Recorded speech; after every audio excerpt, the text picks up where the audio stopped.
Halo semuanya, welcome to my channel. Kali ini kita akan menceritakan sebuah cerita yang berjudul Pelayan 1 Miliar. Sebelum kita mulai, jangan lupa untuk di-subscribe, like, dan komen.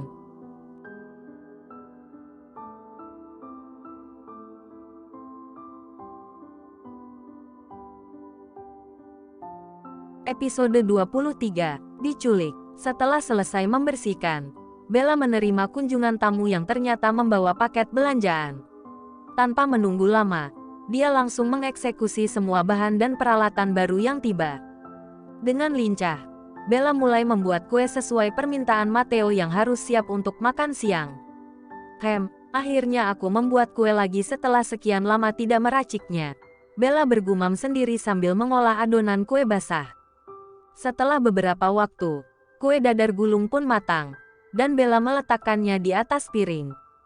Ting tong, ting tong, ting tong. Suara bel berbunyi dengan sangat keras, mengganggu Bella yang sedang asyik menata kue di piring dan memindahkannya ke meja. Siapa sih? Ganggu aja, nggak tahu kalau tanganku sedang sibuk, gumam Bella sambil menggerutu. Kemudian Bella mencuci tangannya di wastafel dan mendekati pintu. Pintu terbuka, dan Bella terkejut melihat dua orang pengawal Juragan Kartono berdiri di depannya. Dia segera mencoba menutup pintu kembali. Namun kedua pengawal itu lebih cepat. Mereka meraih tangan Bella dan membawanya keluar dari unit. "Kak, kalian mau apa?" Suara Bella terbata-bata, mencoba melepaskan tangan dari genggaman kedua pengawal tersebut. "Saya sengaja datang ke sini untuk menjemputmu, Nona cantik, karena juragan saya sudah menunggu Anda," jawab salah satu dari pengawal itu. Tidak, saya tidak mau." Tolong," pekik Bella dengan rasa takut yang jelas terlihat. "Oh, tidak bisa. Anda harus ikut bersama kami menghadap Juragan Kartono, calon suami Anda." Hahaha, suara tawa pria itu terdengar menakutkan bagi Bella. "Lepaskan saya mohon.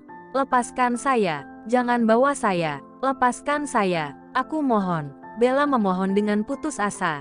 "Jangan banyak bicara, Anda harus ikut kami. Ayo." Dua pengawal itu menarik Bella dengan paksa. Namun, apa yang terjadi? Salah satu pengawal menarik Bella ke kanan, sementara yang lain menariknya ke kiri, membuat tangan Bella tersakiti karena tertarik ke arah berlawanan. "Bodoh, ke sini," ucap salah satu pengawal. "Ke sini, dodol, dan jangan berisik. Nanti ketahuan orang," kata pengawal yang lainnya. "Tolong, saya diculik." Mulut Bella dibungkam oleh salah satu pengawal itu. "Jangan macam-macam. Kalau tidak ingin saya bunuh kamu," kata seseorang yang terlihat garang. Matanya melotot dan menunjukkan senjata tajam pada Bella, yang langsung ketakutan. Kakinya bergetar. Bella digiring oleh kedua pengawal Juragan Kartono, meninggalkan unit tempat dia tinggal selama beberapa hari ini. "Tolong, lepaskan saya," lirih Bella dengan suara bergetar. "Diam, kamu harus ikut dengan kami menghadap Juragan Kartono," kata salah satu pengawal tersebut sambil menggiring Bella. Bella dibawa ke dalam mobil, dan dia tidak tahu kemana mereka akan membawanya. Bella terus berpikir bagaimana caranya agar bisa melepaskan diri dari dua orang ini. Setelah berada di dalam mobil, tangan Bella diikat ke belakang, dan matanya ditutupi dengan kain panjang agar dia tidak tahu arah perjalanan dan tidak bisa bersuara lagi. Mulutnya juga disumpal dengan sapu tangan.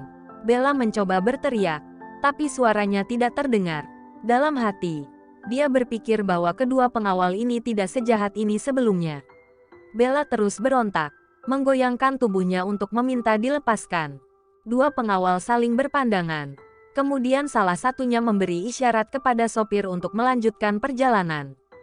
"Hahaha, dulu kamu berhasil mengelabui kami sehingga bisa kabur. Kali ini tidak, Nona, kamu tidak akan mampu mengelabui kami lagi. Bersiaplah untuk menghadapi Juragan Kartono, Nona," kata kedua pengawal itu bergantian. Ucapan mereka membuat bulu kuduk Bella meremang. Dia merasa ketakutan dan tidak bisa berkata apa-apa selain menggeram. Tidak ada percakapan lagi yang terdengar, kecuali suara mesin mobil yang berisik. Setelah sekitar 20 menit, mobil akhirnya berhenti. dan Bella kembali digiring dengan mata terpejam ke sebuah gedung kosong yang cukup sepi. Masuk, Bella setengah didorong, lalu matanya dibuka. Bray, Bella bisa melihat tempat dia berada sekarang. Sebuah ruangan kosong tanpa barang apapun. Aku di mana ini? Tolong, lepaskan aku. Tuan-tuan, aku mohon lepaskan aku. Bella terus memohon. Namun kedua orang tersebut justru meninggalkannya sendirian dengan tangan masih terikat.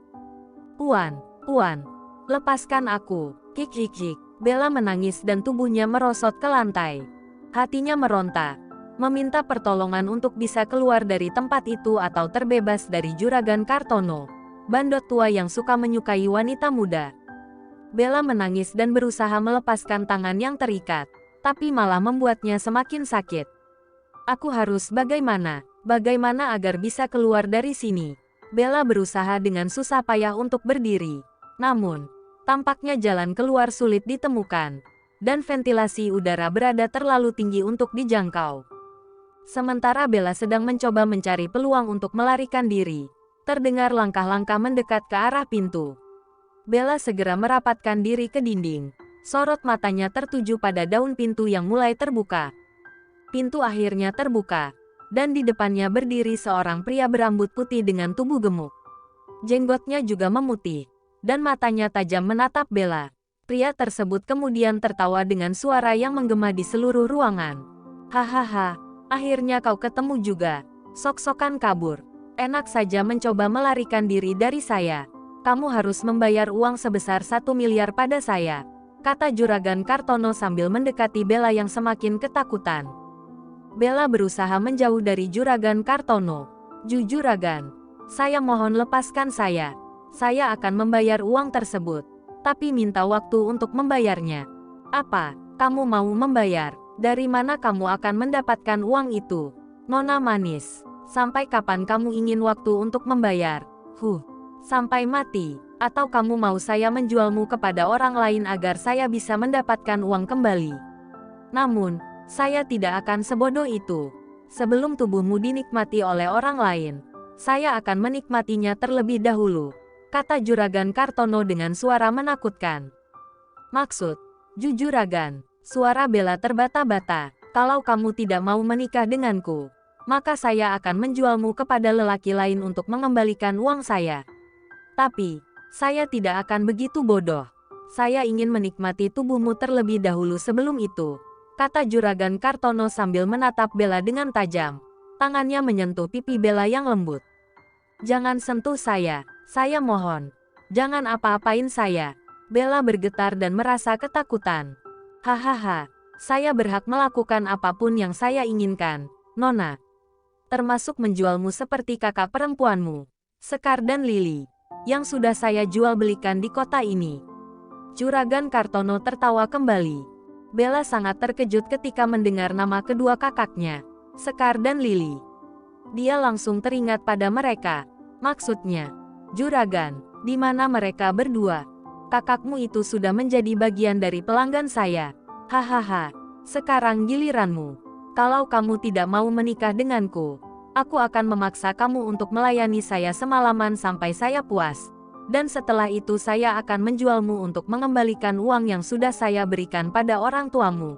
Serga Juragan Kartono sambil mencengkram dagu Bella, yang hanya bisa mengiba agar dilepaskan.